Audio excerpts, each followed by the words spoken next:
तो पात्राचाल घोटाला मामले में संजय राउत को राहत नहीं मिली है। उन्हें 22 अगस्त तक अदालती तहवील में भेज दिया गया है। इस पूरे मामले पर बात करने के लिए हम सीधे रुख करेंगे मुंबई के, जहां समाचार माध्यम प्रशांत इस वक्त जुड़ रहे हैं। प्रशांत, बड़ी खबर आ रही है, जैसे कि उम्मीद लगाई जा रही थी, सुबह से भी लगातार हम बात कर रहे थे कि राउत को राहत नहीं मिल पाएगी, तो ऐसे ही हुआ। 22 अगस्त तक उनको अदालती तहवील में भेज दिया गया है। जी बिल्कुल, देखिए यहाँ पर ईडी ने जब संजय राउत को अदालत में पेश किया तो ईडी ने आज सबसे पहले सीधा कहा कि हमें अब ईडी कस्टडी की जरूरत नहीं है संजय राउत की, आप उन्हें जेल कस्टडी में भेज दीजिए। तुरंत इस बात को सुनते ही अदालत ने अपना डायरेक्शन शुरू कर दिया। अदालत ने कहा कि जुडिशियल कस्टडी में संजय राउत को भेजा जाता है। अमूमन जो जेसी होती है वो 14 दिनों की होती है। यही वजह है कि 22 तारीख तक जेल कस्टडी में संजय राउत को भेजा गया।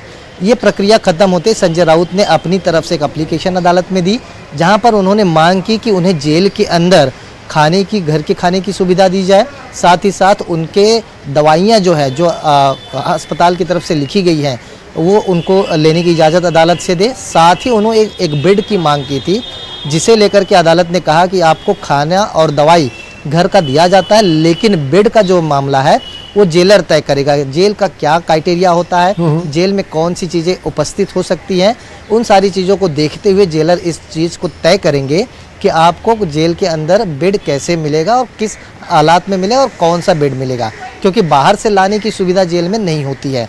फिलहाल अब जो है कागजी कार्रवाई पूरी की जा रही है। अगले कुछ समय बाद संजय राउत को जो है मुंबई के अर्थर रोड जेल में रखा जाएगा।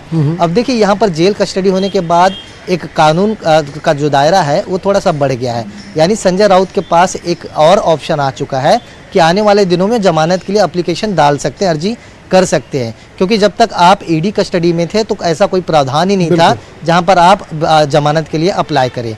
अब जेल कस्टडी होने के बाद उन्हें एक प्रावधान मिल चुका है जमानत के लिए अर्जी देने की, लेकिन बहरहाल अभी फ़िलहाल उनके लीगल टीम की तरफ से साफ तौर पर कहा गया है कि अभी बेल के लिए अप्लाई नहीं किया जाएगा। यानी अब कागजी कार्रवाई पूरी करके संजय राउत को मुंबई के अर्थर रोड जेल में रखा जाएगा, जहां पर अनिल देशमुख और नवाब मलिक पहले से ही बंद हैं। चलिए प्रशांत, बहुत बहुत शुक्रिया इस तमाम जानकारी के लिए।